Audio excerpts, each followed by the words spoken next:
우리나라는 참 대단한 나라입니다. 역사적으로 6.25 한국 전쟁 이후에 잿더미 속에서도 한강이 기적을 이루어낸 나라요. 또 IMF 금융 위기를 맞이했을 때 나라를 위해서 자신이 갖고 있던 금을 나라를 위해서 기증하면서까지 세계가 놀랄 정도로 빠르게 어려움을 극복한 나라입니다. 여러분 코로나 상황은 어떻습니까? 국민들의 적극적인 참여와 또 군 장병들의 헌신, 또 의료진의 책임감 있는 모습과 창의적인 접근으로 이 세계 속에서 주목받는 작지만 저력 있는 나라, 넘어져도 다시 일어나는 나라, 우리는 이 나라를 대한민국이라고 합니다. 그리고 저와 여러분은 이 대한민국의 국민입니다. 우리가 겪고 있는 이 어려움도 반드시 극복해내고 새로운 역사를 창조해낼 것입니다.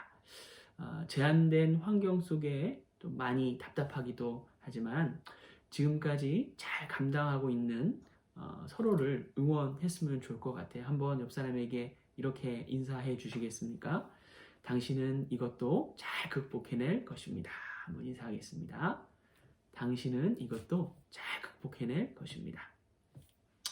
여러 어려움 중에 우리 교인들과 얼굴과 얼굴을 같이 마주할 수 없다는 것이 참 아쉽습니다. 예배당에서 만남을 통해 허락되는 기쁨, 이 성도 간 교제를 통해 경험되는 이 풍성한 이 나눔이 그리워지는 것도 사실입니다. 그런데 오늘 우리에게 주신 성서일과 성경 속의 말씀은 예수님께서 예배에 대해서 사뭇 다른 방향으로 접근하고 계신 걸 발견할 수 있습니다. 오늘 성경 이야기의 시간과 또 대상과 장소가 모두 평범치가 않습니다.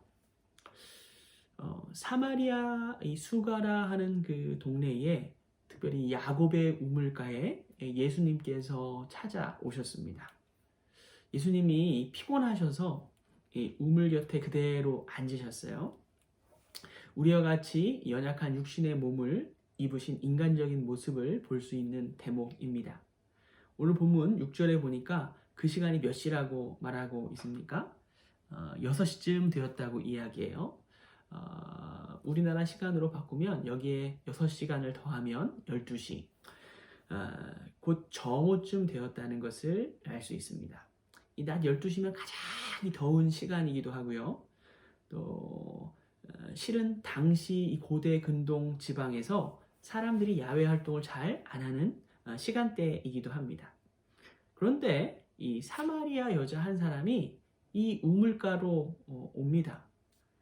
그리고 이 예수님께서 이 여인에게 물을 좀 달라라고 말씀하세요. 그러자 이 여인이 예수님께 거꾸로 묻습니다. 9절 말씀 같이 한번 읽어볼까요? 9절 말씀입니다. 사마리아 여자가 이르되 당신은 유대인으로서 어찌하여 사마리아 여자인 나에게 물을 달라 하나이까 하니 이는 유대인이 사마리아인과 상종하지 아니함이라. 여인이 이런 말을 하는 것에는 이유가 있습니다. 당시 유대인과 사마리아인은 서로 상종하지 않았다고 해요. 사마리아인은 유대인과 같은 뿌리에서 시작되긴 했지만 외세의 이 잦은 침략 때문에 피가 섞이면서 그 순수성을 잃어버렸습니다. 때문에 순수한 혈통을 지키고 특별히 구별됨을 중요하게 여겼던 이스라엘 사람들은 이 북쪽에 있는 사마리아인들을 혐오했고 상종조차 하지 않으려 했습니다. 그런데 예수님은 달랐어요. 유대인임에도 불구하고 사마리아인인 자신에게, 그것도 여자인 자신에게 예수님이 말을 거는 거예요. 놀라운 일입니다. 거기에 물까지 달라고 이야기를 합니다. 접촉이 필요한 상황이에요. 우리 예수님은 이렇게 우리에게 친히 찾아오셔서 우리를 독려하시고 또 미움과 멸시와 혐오당하는 죄인을 버려두지 않으시고 찾아와 먼저 말을 걸어주시고 기회를 주시고 기다려주시는 사랑의 하나님입니다.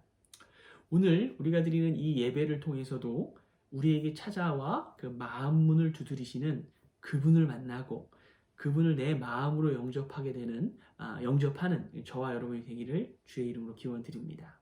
그리고 미움과 혐오로 얼룩진 우리 사회 속에서 예수님처럼 누군가에게 찾아가 손 내밀고 도움을 줄 수 있는 그런 저와 여러분이 되기를 주의 이름으로 기원드립니다. 예수님께서 이 물을 달라고 요구하신 것은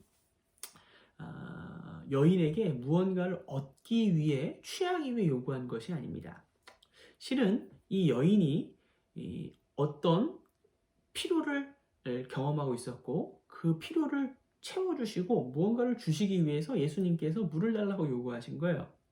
여러분, 하나님께서 우리에게 무언가를 요구하실 때에는 하나님이 우리에게서부터 무언가를 빼앗기 위함이 아니라 우리에게 무언가를 주시기 위함임을 믿는 믿음이 필요합니다. 아브라함에게 이삭을 요구하셨던 하나님, 거기에도 이유가 있죠. 그를 통해 이 믿음의 조상으로 아브라함을 세우려는 그 목적과 또 별과 같이 많은 자녀를 주시기 위한 하나의 과정이었습니다. 우리는 우리가 쥐고 있는 물질과 또 육신의 것이 아니라 그 이면에 영적인 진심과 중심을 하나님께서 원하신다는 것을 이해할 필요가 있습니다. 예수님께서 이 여인에게 이 물을 마시는 자마다 다시 목마르려니와 내가 주는 물을 마시는 자는 영원히 목마르지 아니할 것이며 내가 주는 물은 그 속에서 영생하도록 솟아나는 샘물이 되리라고 답변하십니다. 이 여인은 놀라워하면서 이런 물을 내게도 달라고 요청합니다. 그런 물을 받아서 여기에 물 기르러 오기를 원치 않았기 때문입니다. 자, 그런데 여기서 예수님의 이 단도직입적인 답변, 이 본질을 꿰뚫는 말씀이 선포됩니다. 뭐라고 말씀하세요? 가서 내 남편을 데리고 오라 라고 말씀하세요. 물을 달라는 여인에게 왜 갑자기 남편을 데려오라고 하십니까? 참 의아한 요구였습니다. 여자는 남편이 없다고 말합니다. 그런데 예수님께서는 내 말이 옳다고 공감하시는 듯 하시더니 내가 남편이 5이나 있었고 또 지금 있는 자도 내 남편이 아니라고 바로 그 충격적인 삶의 문제를 끄집어 내십니다. 한 번도 아니고요. 2번도 아니고요. 무려 5번입니다. 5번. 이 여인이 얼마나 많은 사연을 갖고 있었을지 추측해 볼 수 있는 대목입니다. 남편 5이 모두 다 죽었기 때문에 또다시 결혼을 해야만 했었는지 아니면 당시 율법처럼 전 남편들로부터 이 여인이 부정하다고 여겨져서 버림을 받았는지 어떤 이유에서 남편 5명이 바뀌었는지에 대해서 성경이 구체적으로 보도하고 있지는 않지만 우리는 이 여인이 겪어왔을 이 부끄러움과 수치, 내 힘으로는 도무지 안 된다는 그런 무력감, 또 남편을 또 잃을지 모른다는 불안과 그녀가 느꼈을지 모르는 허망함을 가늠해 볼 수 있습니다. 결혼과 이혼이 빈번한 오늘날에도 5번이나 배우자가 바뀌었다는 것은 결코 자랑할 만한 일이 되지는 못할 것입니다. 하물며 남성 중심의 사회 속에서 사마리아인으로서 유대인에게 멸시받는 삶도 수치스러웠지만 이 사회로부터 이 여인이 불결하다고 박복하다고 손가락질 당했을 때 이 여인은 얼마나 많은 마음의 상처를 안게 되었을까요? 그런 맥락에서 사람들의 이목을 피해 이런 내면의 수치와 가시를 품은 채 그런 더운 정오에 물 기르러 올 수밖에 없었던 그런 여인의 행동을 이해할 수 있습니다. 지난주 이 밤중에 예수님을 찾아왔던 니고데모에게 던지셨던 말씀과 같은 맥락이에요. 예수님께서는 육신적인 거듭남이 아니라 영적인 거듭남을 요구하고 계시는 것입니다.